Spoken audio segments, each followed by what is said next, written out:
और इरह उसके सामने प्रकट हो जाती है। तुम्हारा यहाँ आना तय था, आखिर तुम आ ही गए। मैं फिर से यहाँ? और तुम तो वही हो जिसने पहले भी मुझसे बात की थी। हाँ, क्योंकि तुम एक दूसरी दुनिया में हो। यहाँ सिर्फ एक अच्छे दिल वाला इंसान ही आ सकता है, और तुम्हारा दिल बहुत नेक है। क्या सच में? क्या मैं इतना अच्छा इंसान हूँ? हाँ, क्यों नहीं। तुम यहाँ हर पल आ सकते हो, और तुम्हारी जितनी भी तकलीफें हैं वो सब दूर हो जाएंगी। बस इसके लिए तुम्हें रोज ये आम खाना होगा। किसी के कहने पर भी तुम ये आम खाना नहीं छोड़ोगे, तभी तुम और भी शक्तिशाली हो जाओगे। हाँ, क्यों नहीं। अगर तुमने कहा है तो जरूर कुछ अच्छा ही होगा। ये दुनिया मुझे बहुत ही खूबसूरत लग रही है। ऐसा लग रहा है जैसे ये किसी अद्भुत लोक का हिस्सा हो। ईरा जोर जोर से हंसने लगती है और बिना कुछ कहे अचानक गायब हो जाती है। तभी थोड़ी देर बाद ईरा की आत्मा प्रकट होती है। ध्रुव, अब मुझे आखिरी बलि चाहिए, तभी तुम हमेशा के लिए मेरे पास रह पाओगे। बताओ ईरा, क्या चाहिए तुम्हें? मैं तुम्हारे लिए कुछ भी कर सकता हूँ। तुम्हारी पत्नी मायरा, उसकी बलि मिलते ही ये दूरी हमेशा के लिए खत्म हो जाएगी।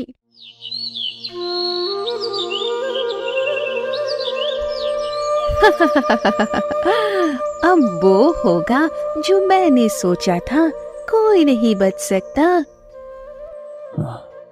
अब दरवाजा खुल जाएगा।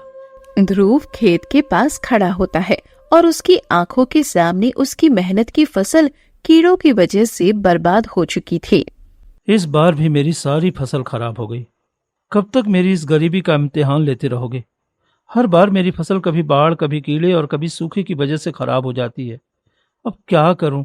नई फसल बोने के लिए न तो पैसे हैं और न ही इस फसल से मुझे 2 रुपए मिलने वाले हैं। ध्रुव बहुत परेशान हो जाता है और हार मानकर अपने घर लौट आता है। क्या हुआ जी, आज आप फिर परेशान लग रहे हैं? क्या करें, हमारे खेत की सारी फसलें कीड़े खा गए और अब दूसरी फसल बोने के लिए हमारे पास पैसे भी नहीं है। अब हम क्या करें? हिम्मत मत हारिए जी, कुछ न कुछ तो इंतजाम हो ही जाएगा। अरे क्या इंतजाम होगा? मैं थक चुका हूं ऐसी जिंदगी से। मैं अब जीना ही नहीं चाहता। मेरी इच्छा खत्म हो गई है। देखो जी, मैंने मुखिया जी के यहाँ देखा था, उनको कुछ काम था। अगर आप उनका कोई काम कर दे तो शायद वो कुछ पैसे दे देंगे, जिससे हम अगली खेती कर सकते हैं। मैं भी मुखिया जी के यहाँ झाड़ू पोछा करने जाती हूँ, तो उन्हें एक लड़के की भी जरूरत थी। आप मुखिया जी के पास जाओ, शायद वो आपको कोई काम जरूर दे देंगे, जिससे हम बीज और खाद खरीद सकते हैं। ठीक है, अगर तुम ऐसा कहती हो तो मैं जाकर देखता हूँ। इतना कहकर ध्रुव घर से निकल पड़ता है, और जब वो गांव की चौपाल के पास से गुजरता है तो सभी गांव वाले उसे देखते ही हंसने लगते हैं।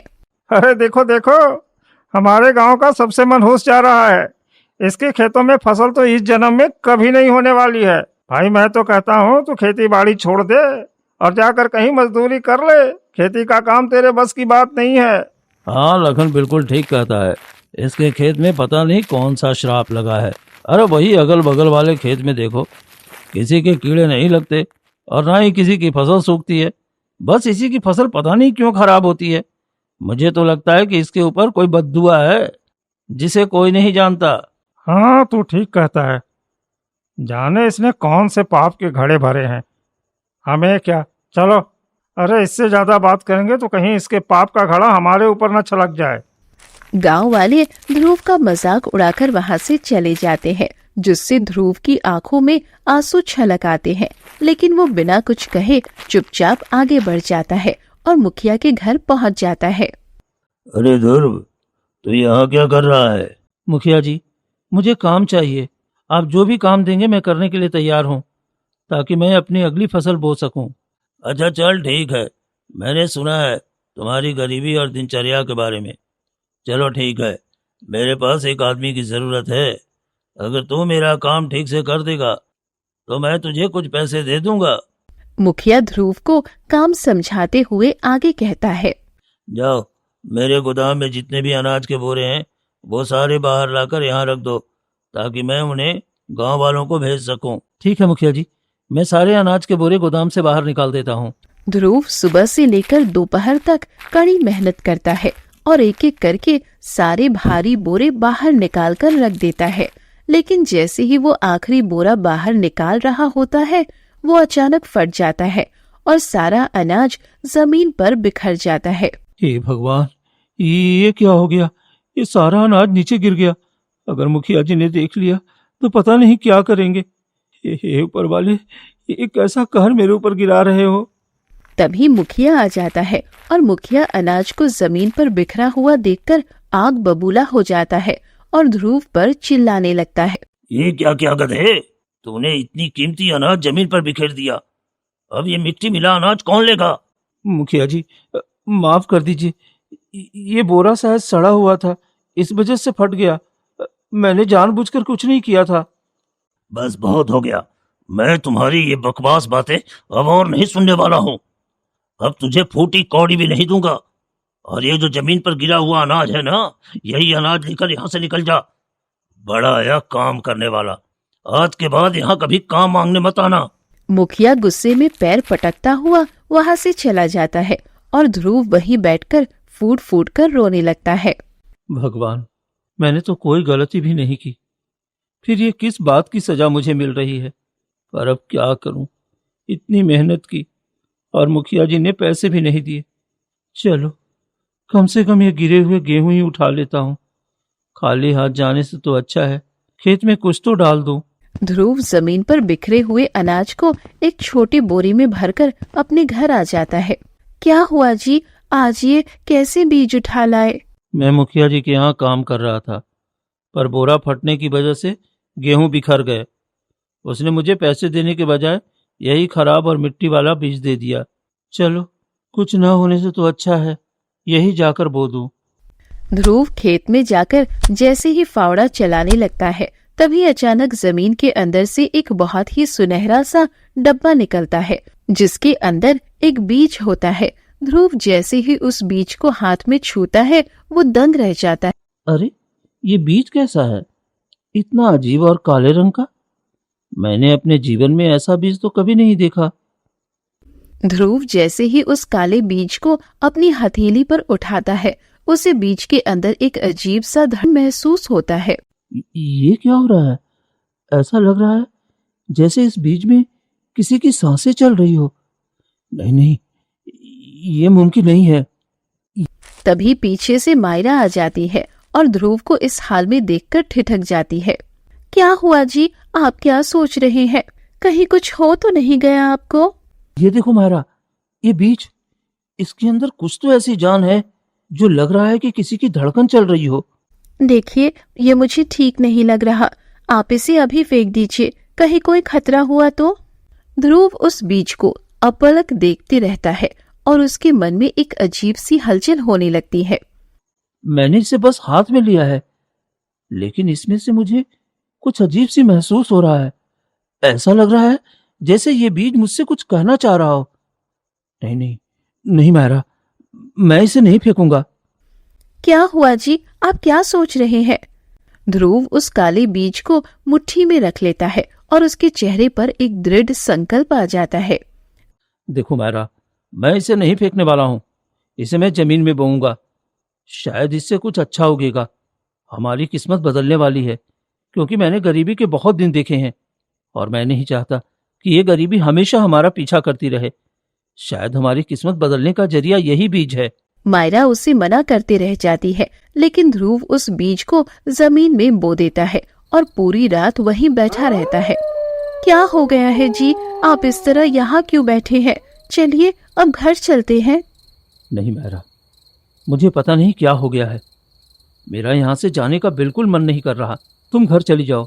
मायरा परेशान होकर घर लौट जाती है, पर ध्रुव वहीं बैठा रहता है और बैठे बैठे ही उसकी आंख लग जाती है। अगली सुबह जैसे ही ध्रुव की आंखें खुलती है, वो अपने सामने का नजारा देखकर दंग रह जाता है। वहाँ एक बहुत ही विशाल आम का पेड़ खड़ा होता है, जिस पर ढेरों पके हुए आम लदे होते हैं।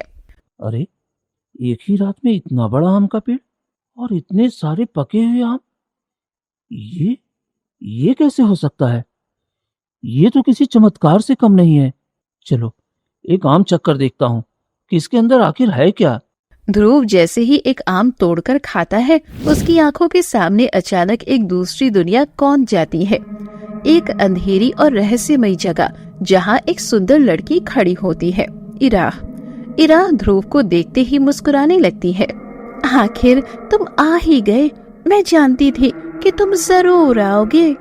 जैसे ही ध्रुव ये सुनता है, वो झटके से अपनी आंखें खोल देता है और खुद को वापस उसी पेड़ के पास है। ये क्या? ये कोई सपना था? मैं कहाँ चला गया था? और वो आवाज इतनी अजीब और जानी पहचानी क्यों थी? जैसे वो मुझे पहले से जानती हो। नहीं, शायद ये कोई सपना ही होगा। ध्रुव उस बात को सपना समझकर वहां से घर चला जाता है, लेकिन वो सपना नहीं बल्कि हकीकत थी।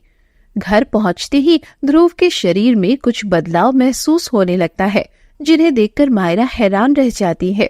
ये क्या जी, आपके तो कमर में हमेशा तकलीफ रहती थी, लेकिन आप अभी इतने अच्छे से कैसे चल रहे हैं, जैसे आपकी कमर में कोई दर्द ही ना हो। क्या मेरी कमर में कोई तकलीफ थी? मुझे तो पता ही नहीं। जरूर कुछ हुआ है जो ये मुझसे छिपा रहे हैं। अच्छा, आपने कल जो बीज लगाया था उसका क्या हुआ? अगर मैंने इसे बता दिया कि एक ही रात में ये बहुत बड़ा पेड़ बन गया है और उसमें पके हुए आम हैं, तो वो खामखा मेरे पीछे पड़ जाएगी। मुझे अभी इसे नहीं बताना चाहिए, वक्त आने पर बताऊंगा। ध्रुव अपनी बात संभालते हुए कहता है। अरे नहीं, अभी कुछ नहीं हुआ। वो तो बस एक साधारण बीज था, अभी उसमें कुछ नहीं उगा है। जब होगा तो मैं तुम्हें बता दूंगा। ऐसे ही पूरा दिन बीत जाता है, लेकिन आधी रात होते ही ध्रुव की आंखें फिर से खुल जाती है और उसे वही आम का पेड़ याद आने लगता है। ध्रुव अपनी नींद में व्याकुल होने लगता है। उसके मन में उस आम के स्वाद की तड़प जाग उठती है। वो आम का पेड़ मुझे अभी भी क्यों याद आ रहा है? मुझे ऐसा लग रहा है जैसे मुझे वो आम फिर से अभी खाना है। इतनी रात को मुझे आम खाने की इतनी तीव्र इच्छा क्यों हो रही है? मुझे वहां जाना ही चाहिए। ध्रुव आधी रात को ही घर से निकल पड़ता है और खेत में पहुंचकर उस विशाल आम के पेड़ के नीचे बैठ जाता है। वो एक साथ 2-3 आम तोड़कर खा लेता है। आम खाते ही उसकी आंखों के सामने फिर से वही जादुई दुनिया आ जाती है और इरा उसके सामने प्रकट हो जाती है। तुम्हारा यहाँ आना तय था, आखिर तुम आ ही गए। मैं फिर से यहाँ? और तुम तो वही हो जिसने पहले भी मुझसे बात की थी। हाँ, क्योंकि तुम एक दूसरी दुनिया में हो। यहाँ सिर्फ एक अच्छे दिल वाला इंसान ही आ सकता है और तुम्हारा दिल बहुत नेक है। क्या सच में? क्या मैं इतना अच्छा इंसान हूँ? हाँ, क्यों नहीं।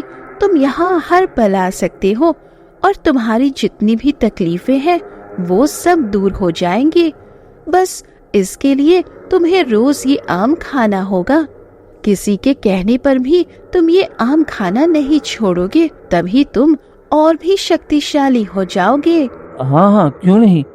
अगर तुमने कहा है तो जरूर कुछ अच्छा ही होगा। ये दुनिया मुझे बहुत ही खूबसूरत लग रही है। ऐसा लग रहा है जैसे ये किसी अद्भुत लोक का हिस्सा हो। ईरा जोर जोर से हंसने लगती है और अचानक ध्रुव की चेतना वापस लौट आती है। वो खुद को फिर से उसी पेड़ के पास पाता है। ये क्या? मैं दूसरी बार उस दुनिया में गया और इस बार तो मैंने उससे अच्छे से बात भी की। यानी वो दुनिया सच है। मुझे बहुत खुशी हो रही है कि मैं किसी दूसरी दुनिया में जा सकता हूँ। धीरे धीरे ईरा ध्रुव को अपने प्रभाव में लेने लगती है और ध्रुव असल दुनिया से कटने लगता है। वो रोज सुबह होते ही खेत की ओर भागता है। घर में उसकी पत्नी मायरा और माँ लीलावती परेशान रहने लगती है। आखिर इन्हें क्या हो गया है? ये मुझसे ढंग से बात भी नहीं करते। कई दिनों से मैं देख रही हूँ कि ये अपनी ही दुनिया में खोए रहते हैं। मुझे आज इनके इस व्यवहार का सच पता करना ही होगा। अरे बहू, जाकर अपने पति पर थोड़ा ध्यान दिया कर। मैं भी देख रही हूँ कि कई दिनों से मेरा बेटा ना तुझसे ढंग से बात करता है और ना ही घर में खाना खाता है। वो हर वक्त घर से बाहर ही रहता है। आखिर माजरा क्या है?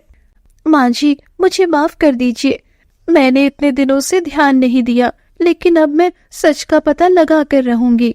मायरा चुपके से ध्रुव के पीछे खेत और निकल जाती है। वहां पहुंचकर वो जो देखती है उसे देखकर उसके पैरों तले जमीन खिसक जाती है।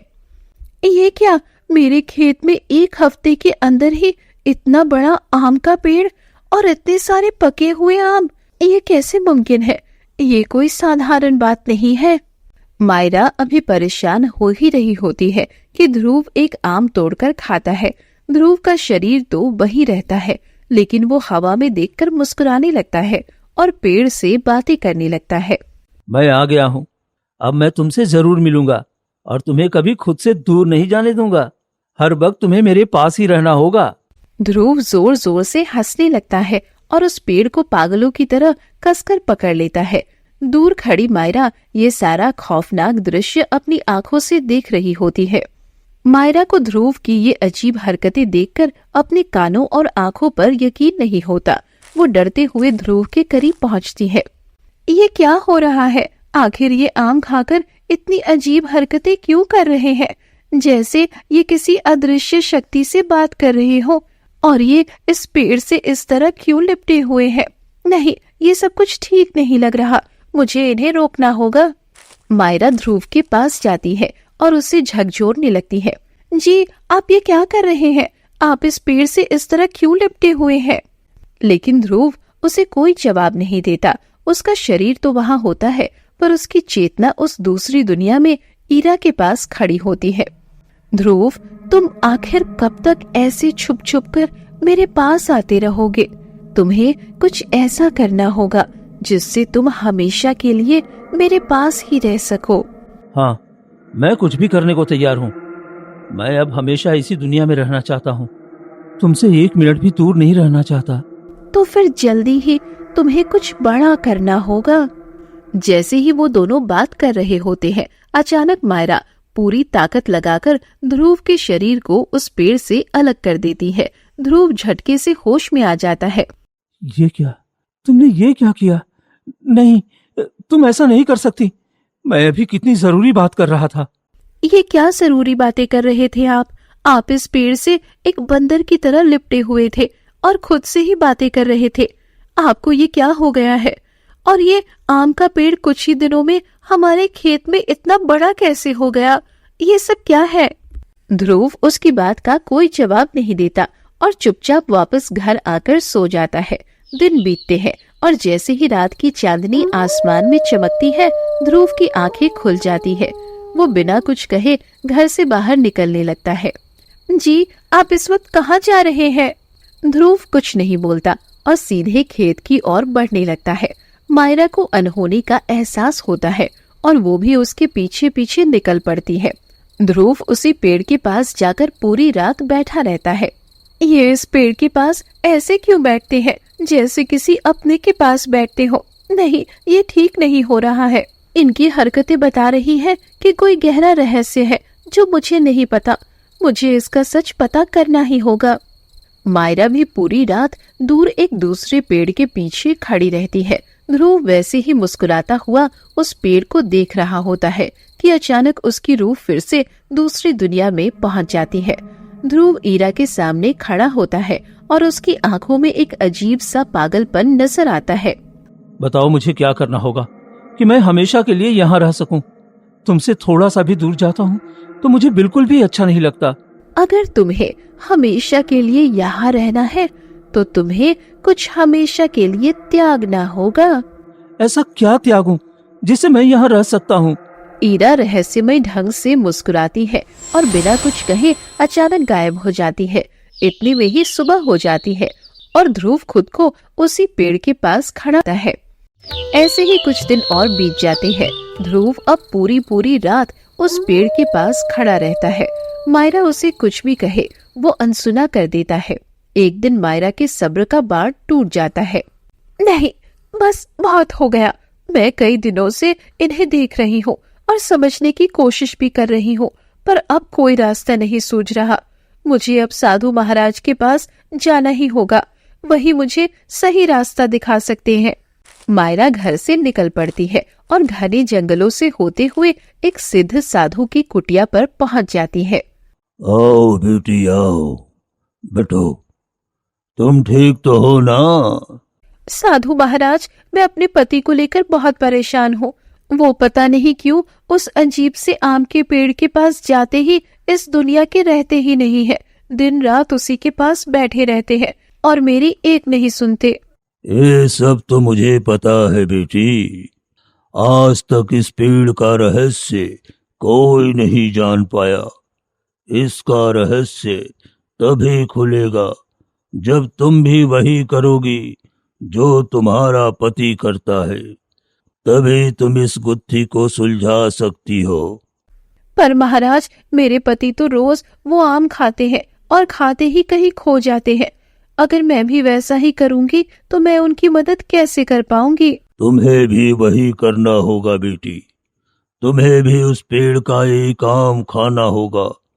तभी तुम्हें पता चलेगा कि आखिर तुम्हारे पति की रूह कहाँ कैद है, वो कहाँ जाता है और क्या करता है। ठीक है, अगर यही एक रास्ता है महाराज तो मैं ये जरूर करूंगी। अपने पति की रक्षा के लिए आम क्या, मैं तो जहर पीने को भी तैयार हूँ। मायरा कुटिया से निकल पड़ती है और सीधे उस आम के पेड़ के पास पहुंच जाती है। उसके मन में एक अजीब सा डर है, पर पति को बचाने का सब उससे भी बड़ा है। आज मैं तुम्हारा ये रहस्य पता कर कर ही रहूंगी। देखो तो सही कि तुमने आखिर मेरे पति के साथ क्या किया है। मायरा पेड़ से एक आम तोड़कर खा लेती है। जैसे ही वो पहला निवाला लेती है, उसके सामने का दृश्य धुंधला होने लगता है और अचानक वो एक दूसरी ही दुनिया में पहुंच जाती है। ये क्या, ये कौन सी दुनिया है? ये तो हमारी दुनिया से बिल्कुल अलग है। ये कैसे हो सकता है?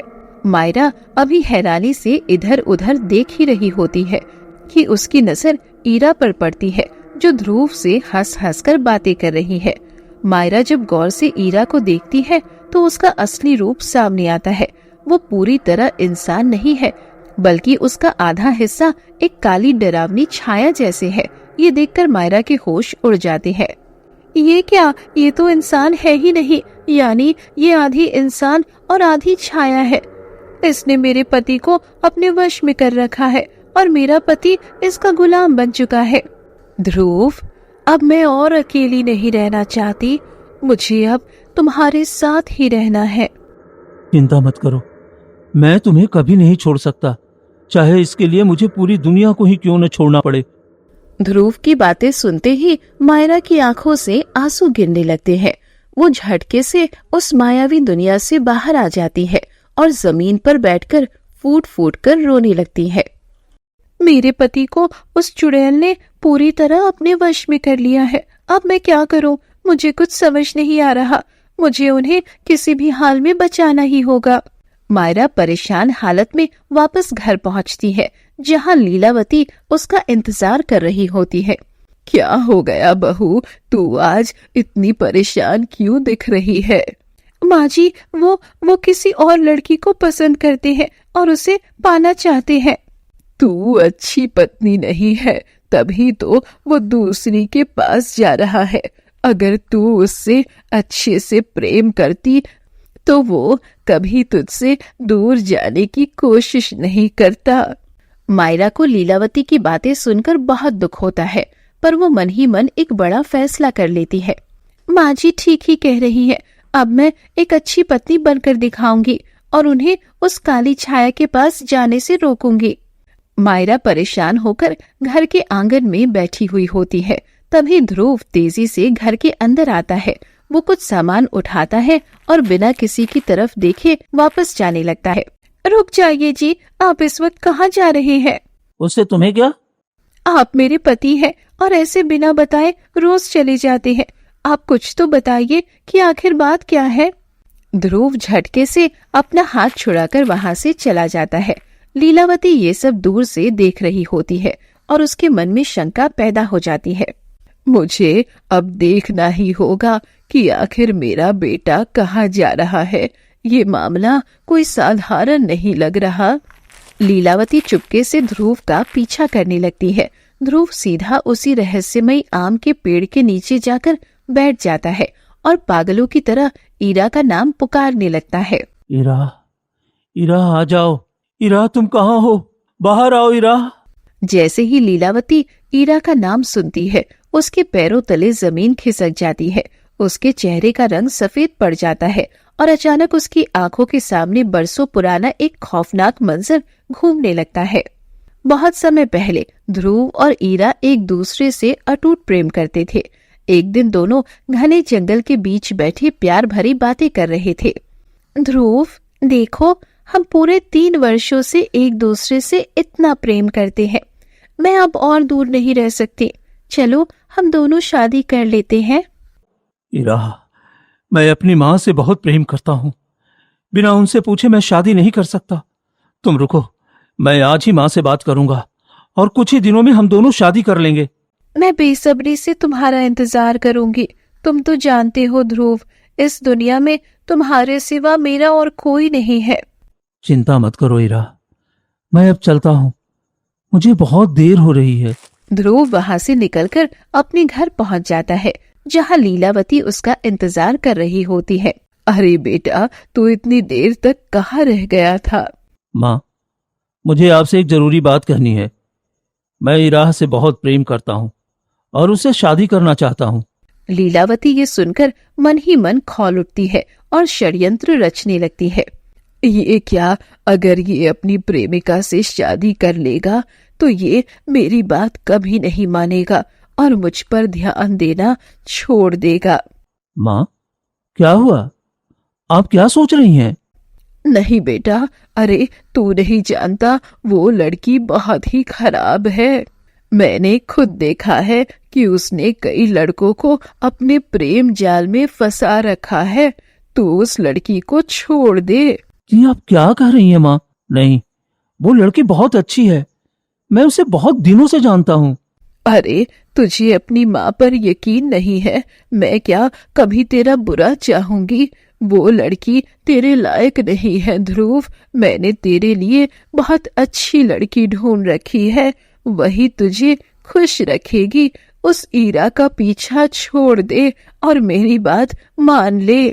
ठीक है माँ, अगर आप मेरा भला चाहती हैं और यही आपकी इच्छा है तो मैं उससे आज ही जाकर सारे रिश्ते तोड़ देता हूँ। ध्रुव वहां से निकल पड़ता है और ईरा की झोपड़ी में पहुंच जाता है, जहां ईरा उसका बेसब्री से इंतजार कर रही होती है। ध्रुव, तुम आ गए। मैं कब से तुम्हारा इंतजार कर रही थी। बताओ, क्या तुम्हारी माँ ने हमारे रिश्ते के लिए हाँ कह दिया? देखो, मैं तुमसे शादी नहीं करना चाहता और वैसे भी मुझे पता चला है कि तुम्हारा और भी कई लड़कों के साथ चक्कर चल रहा है। ये तुम कैसी बातें कर रही हो? मैं तुम्हारे सिवा किसी और को जानती तक नहीं। ऐसा मत करो, भगवान के लिए, मैं तुमसे बहुत प्रेम करती हूँ ध्रुव। बस, आज के बाद हम दोनों का कोई रिश्ता नहीं है, तो मुझसे मिलने की कभी कोशिश भी मत करना। इतना कहकर ध्रुव पत्थर दिल बनकर वहां से चला जाता है और ईरा पीछे से गिड़गिड़ाती रह जाती है। नहीं, ऐसा मत करो, भगवान के लिए तुम मुझे छोड़कर नहीं जा सकते। ध्रुव, रुको। ध्रुव नहीं रुकता और समय बीतने के साथ ईरा की हालत बिगड़ने लगती है। वो बीमार रहने लगती है और एक दिन हारकर लीलावती के पास पहुंच जाती है। अरे, तू यहाँ क्या कर रही है? माँ जी, मुझे ध्रुव से शादी करनी है। आप मुझे अपनी बहू के रूप में अपना लीजिए। मैं उसके बिना जिंदा नहीं रह सकती। तुम जियो या मरो, उससे मुझे कोई फर्क नहीं पड़ता। चली जा यहाँ से। लीलावती ईरा को दुत्कार कर घर से निकाल देती है। ईरा अपनी झोपड़ी में लौटकर फूट फूट कर रोती है और उसकी बीमारी जानलेवा होती चली जाती है। अंत में वो अपनी आखिरी सांसें गिनते हुए कहती है, ध्रुव, तुमने मुझे मरने के लिए छोड़ दिया, पर याद रखना, एक दिन खुद तुम मेरे पास आओगे। तुम चाहकर भी मुझसे दूर नहीं रह पाओगे। लीलावती की आंखों से लगातार आंसू गिरने लगते हैं और वो वहां से रोते हुए चली जाती है।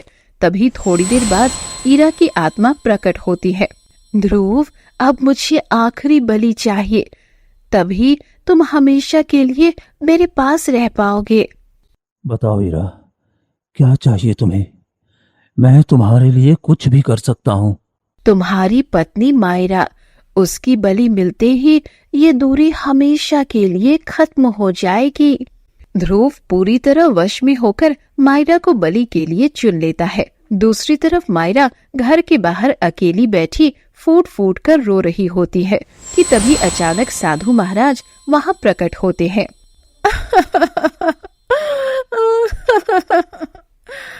साधु महाराज, आप सब ठीक तो है ना? पुत्री, घबराओ मत। तुम्हारे पति पर एक भयानक साया है और उसे बचाने का अब केवल एक ही रास्ता बचा है।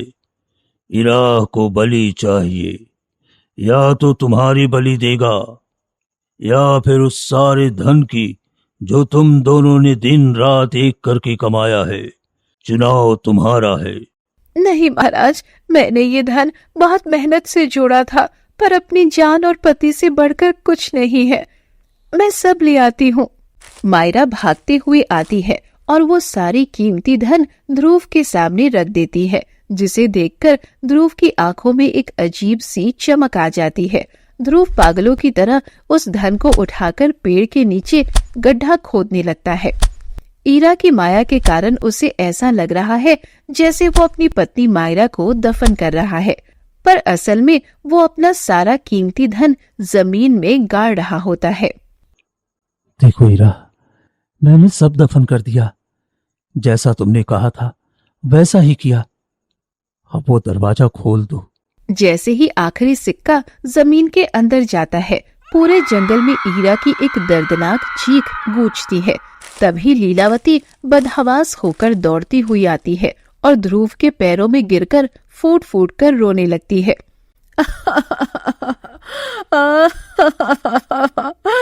बेटा, मुझे माफ कर दे। ये सब मेरे ही लालच और पाप का नतीजा है। मैंने ईरा के साथ बहुत बुरा किया था। उसे दुत्कारा और तड़पने के लिए छोड़ दिया। उसी का पाप आज हमें निगल रहा है। मुझे माफ कर दे ध्रुव। ये मैंने क्या किया? ईरा ने मुझसे सिर्फ प्यार मांगा था और मैंने अपनी माँ की बातों में आकर उसे तड़पने के लिए अकेला छोड़ दिया। मुझे माफ कर दो ईरा। अपने आप को संभालिए जी। अब जो बीत गया उसे याद करके कोई फायदा नहीं। हमें अब सही रास्ते पर जाना है। माँ, मैं आपको कभी माफ नहीं कर सकता हूँ और नहीं अपने आप को। ध्रुव के पश्चाताप करते ही ईरा की रूह को शांति मिल जाती है और ध्रुव दे हुए अपनी पत्नी मायरा को गले लगा लेता है। वहीं लीलावती रोती रह जाती है।